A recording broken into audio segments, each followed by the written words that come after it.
Veliki pozdrav svima i dobrodošli u novo izdanje emisije Oni vole Srbiju. Naš današnji gost je fudbaler Vojvodine Mustafa Ibrahim. Da ne gubimo vreme, idemo da ga upoznamo i da čujemo njegovu priču.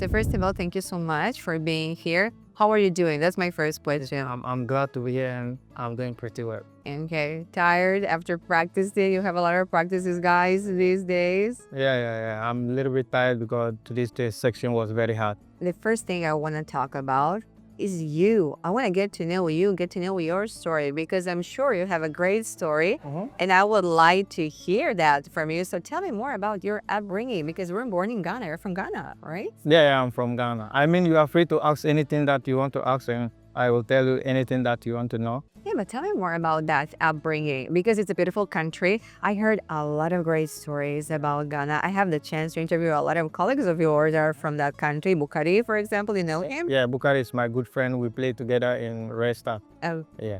I mean, Ghana is a very good country, a lot of good talent, but to get the chance to come to abroad is really, really difficult, So it was not easy to get all the way to here. Yeah, but I heard that. Yeah, we thank God for everything, yeah.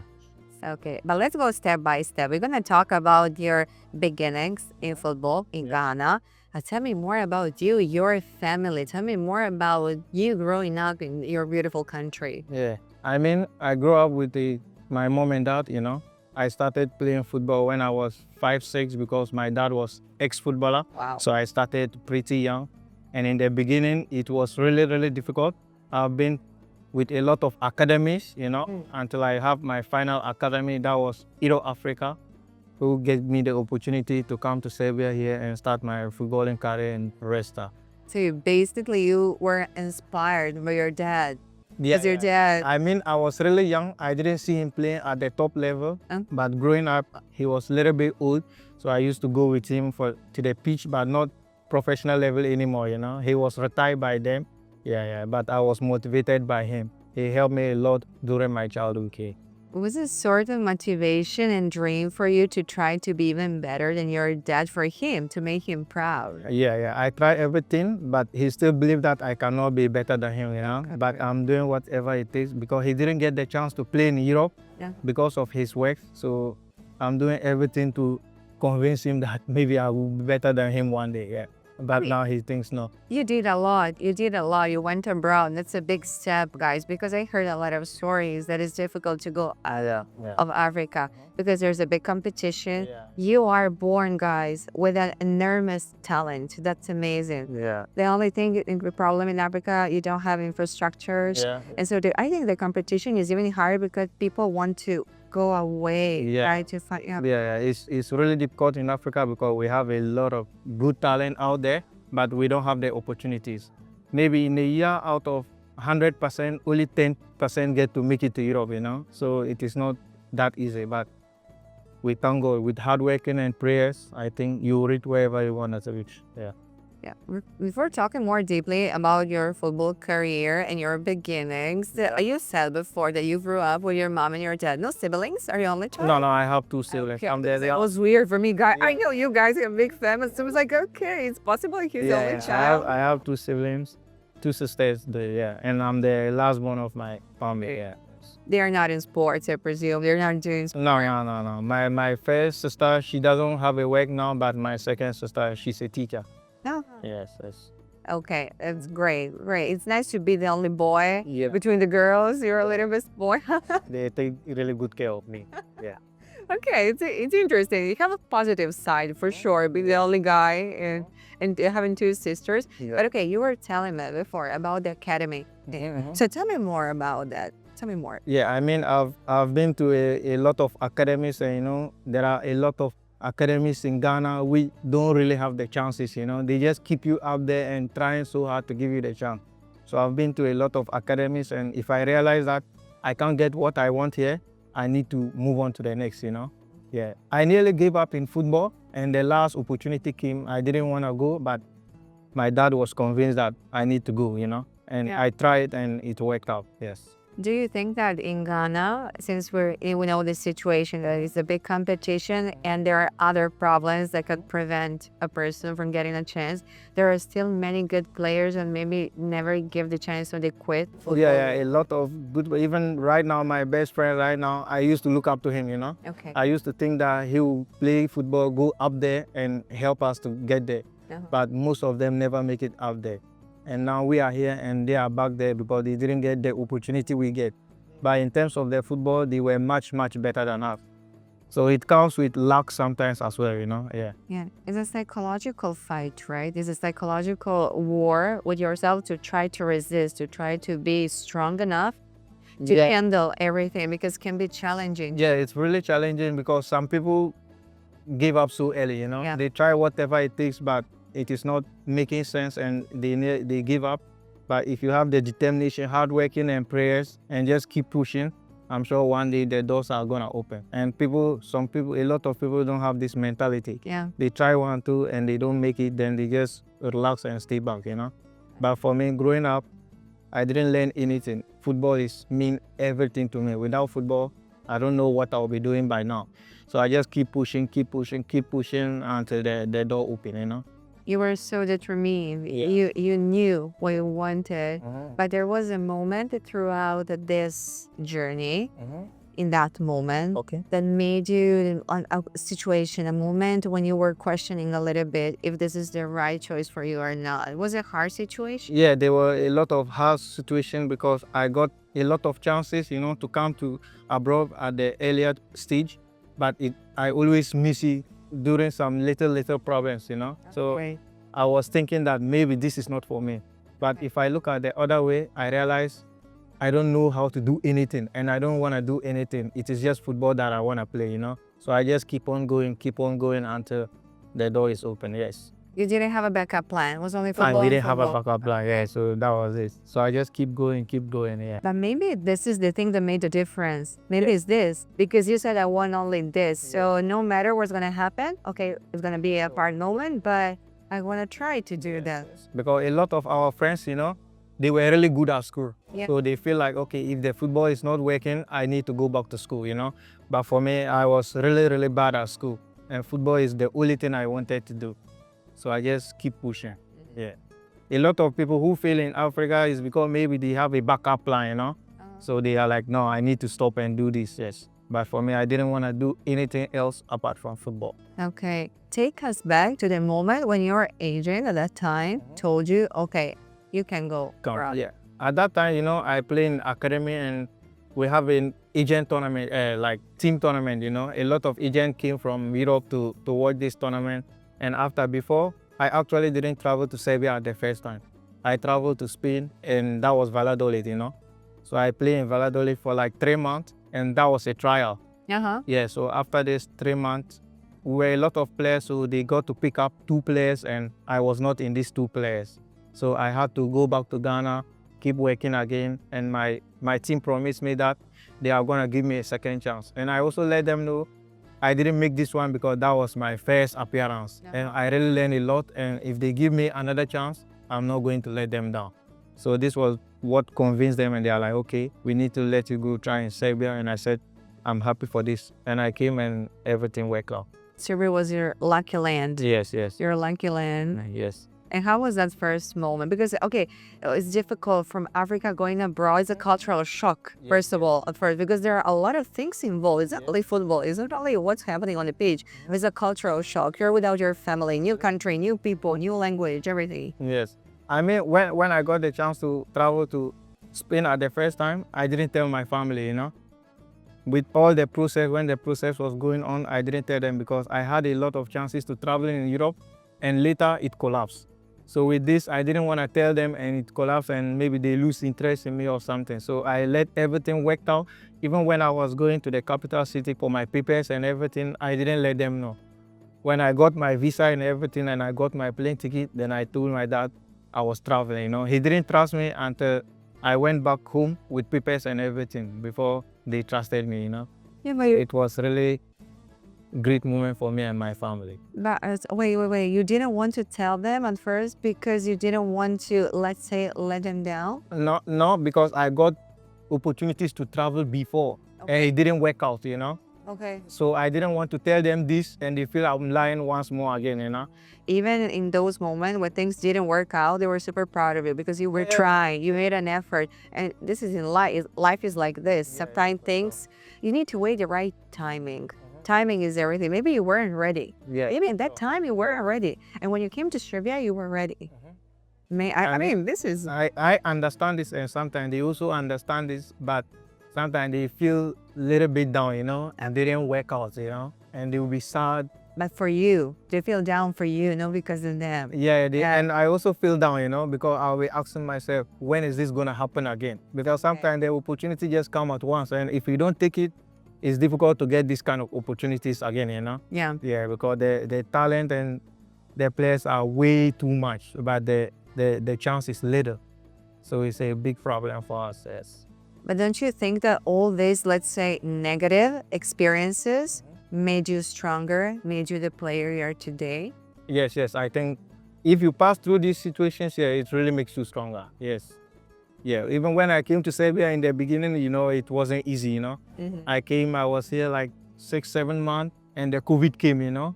Maybe I needed to go back to Ghana and all this, so it was really crazy. They nearly gave up on me, you know. I went to Zlativo, I went to Indija, I went to a lot of things for trials, and still they also didn't believe in me until I go in Sremska. That is where everything started to change, yes. And let's talk about this chapter of your life. How was that period? Take us back. Tell us more about that. Yeah, I mean, Sremska, at the beginning to 4-5 matches, I was not playing, you know. I was always on the bench until we have a new coach. And this coach, I think he has coached in Ghana before and he liked Ghanaian guys. He's like, okay, Mustafa, I'm going to give you the chance and it's up to you to prove to the people that you can play. And when he gave me the chance, I didn't let him down. I think in the team, I was, if not the best, I was one of the best players in the team, you know. So everything changed from there. And after, Resta called me back and gave me a new contract and sent me on loan to Novi Pazar, you know. Because before I didn't play in the first league yet. So they sent me to Novi Pazar to get some experience and then before they called me back, yes. Yeah, they send you to make the bones, as people used to say, to prepare for another level. And how was football here? Because it's different from what you used to play before. So adjusting, getting used to that, to this style, how was that? In Resta, it was really a bit difficult, you know. Right. So you are up against big players, big stars, big names, people I used to watch on the TV when I was playing the U19, you know. So I think it was a little bit difficult because I really lose confidence when I was there, you know. I mean, if I get the chance now, it's different than before. I was a little bit young, you know. Yeah. 21, it was still young, so I didn't have that much confidence in myself, you know. So I feel like I didn't do too well there. Yeah. But No, actually, you said a very important thing. You didn't have confidence, and especially in life generally, but especially for athletes, you need to be a little bit cocky in a positive way. Of course, to be very secure, to have self-confidence. So now you have it. Now you Yes. changed, right? yeah. I mean, that was my first big club to play, you know, because it's different from Novi Pazar, it's different from Sremska, and I got the chance there, and all eyes was on me, you know. People believe that what I was doing in Novi Pazar, I can still do it in Resta. I have the qualities and everything, but I just lose confidence in myself, and this really hurts me so much, yes. After that first experience in Serbia, you went abroad, and now you're back. Yes. Yeah, I went to Austria last. Yeah. Oh, yes. I mean, I went there my first year, everything was going pretty well. I was playing all games until I have injury, you know, and that was a big setback for me. I had the injury for 6 months, Yeah. and I returned to training 2-3 days, and I have the same injury again. And I need to go out for 6 months again. Yeah, and after it was a little bit difficult for me to gain confidence from the team again. Understood.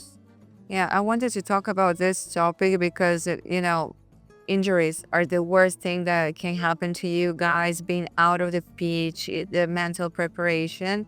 And how was that period? I don't want to take you back to make you feel sad, but now you're good. Now you're doing great. Like, I can imagine that was pretty. it was very, very difficult situation, you know. To be outside and not playing for 1.5 years is something crazy because football is what I love.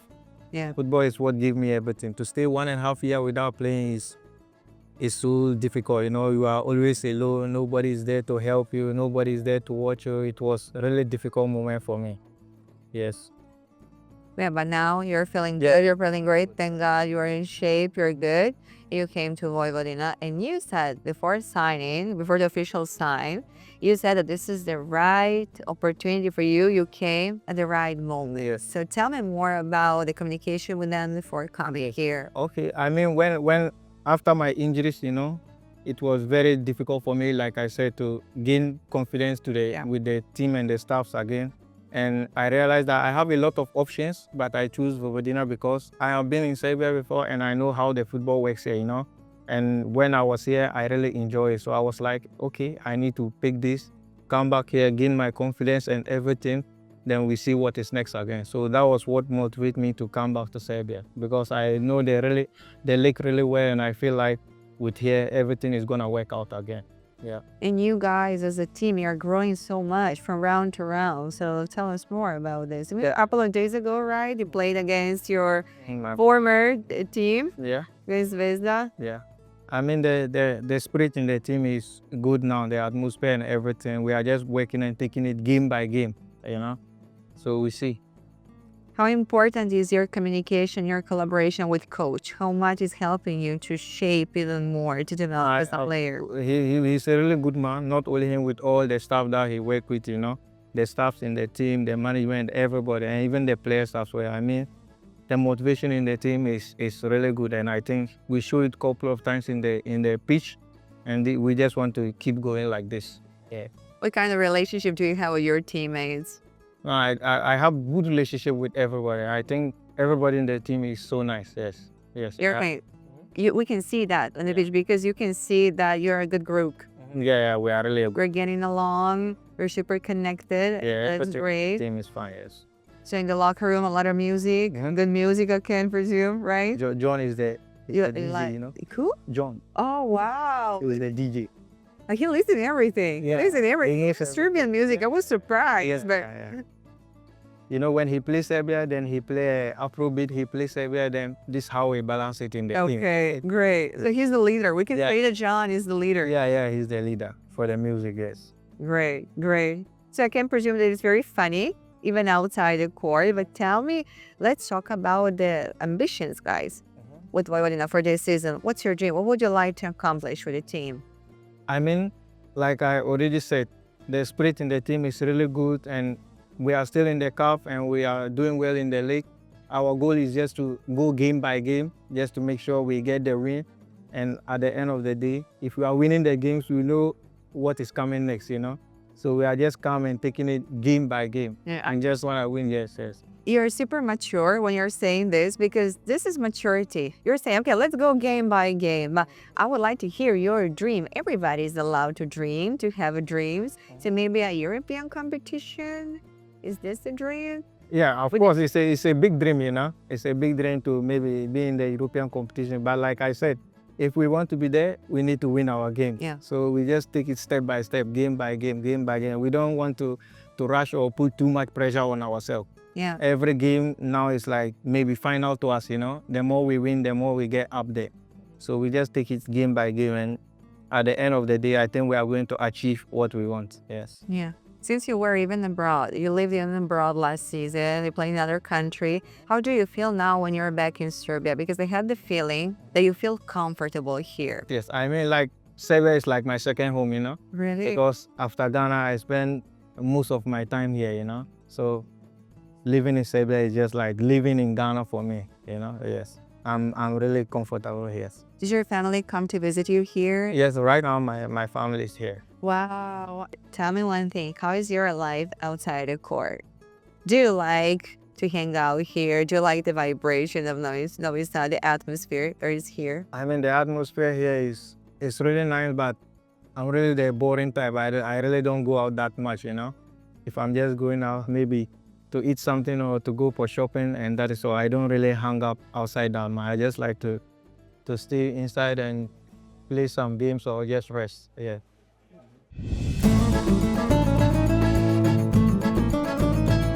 You're basically the typical devoted athlete, practiced home wrestling, and that's great because for this reason you're improving. But try to enjoy a little bit because this city is amazing, one of the most beautiful cities that we have in Serbia. And you see, and the people are very kind. Yeah, the people here are really good. Do you feel a little bit Serbians? A little bit?